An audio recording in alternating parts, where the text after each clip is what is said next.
اللهم صل وسلم وبارك على آله وأصحابه الأتقياء. أما بعد، أيها الناس، اتقوا الله واحذروا الفتن ما ظهر منها وما بطن. احذروا كل ما يصدكم عن دينكم من مال وأهل وولد، كما قال الله تعالى: واعلموا أنما أموالكم وأولادكم فتنة.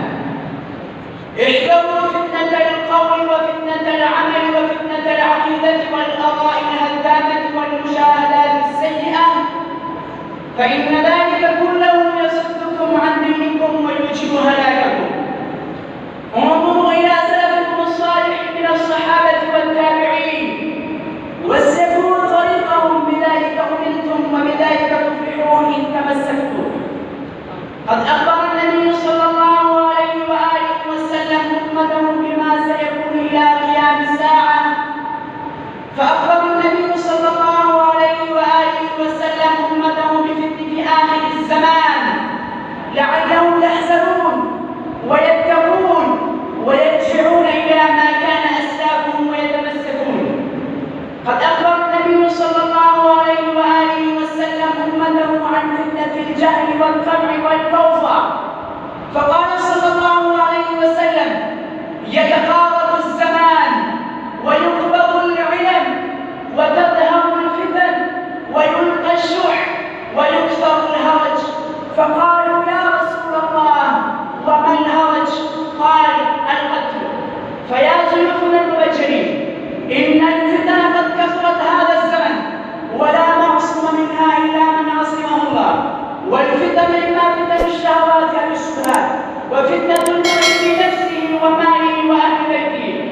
ومن أعظم الفتن وأكبرها وأبرزها الجوال. والله إن الإنسان ظلوم كفار، فرغم إيجابيات الهاتف، فإن كثيرا من الناس قد أساءوا استخدامه فحولوه من خير إلى شر ومن نعمة إلى نقمة. أصبح الهاتف عند كثير من الناس مضيعا للوقت والمال وأذية للناس. بعض الناس لا يحسنون التعامل مع الهاتف ولا يحسنون تسخيره في الاستخدام الأمثل والأصلح في النفع الديني والدنيوي وحتى الإنساني.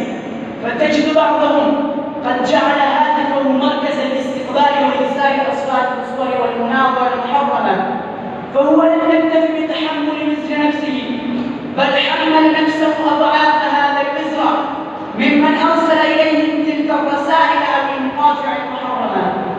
والنبي صلى الله عليه وسلم يقول: من دعا إلى ضلالة كان عليه من الإثم مثل آثام من تبعه، لا ينقص ذلك من آثامهم شيئا. إخواني في الله، ولكن ما هي أسباب النجاة من كل هذه الفتن؟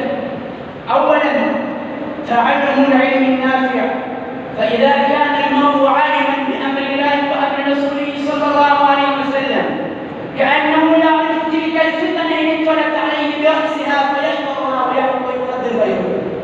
وثانياً، التمسك بالكتاب والسنة، كما قال النبي صلى الله عليه وسلم: إني قد تركت فيكم أمرين لن تضلوا ما تمسكتم بها، كتاب الله وسنة رسوله صلى الله عليه وسلم. وثالثا، اجتناب مواقعها، وكل موقع يعصى فيه الله فالواجب اجتنابه والبعد عنه. ومن ذلك مواقع احتفالات الأغاني والمعازف، ففي الابتعاد عنها نجاة، فإن الغناء يملك النفاق في القلب كما يملك الماء الزرع.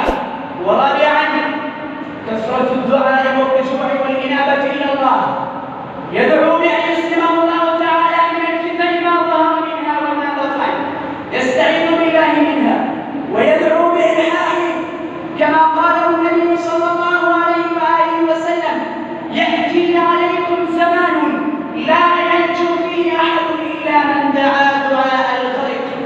أقول قولي هذا واستغفر الله لي ولكم ولسائر المسلمين، فاستغفروه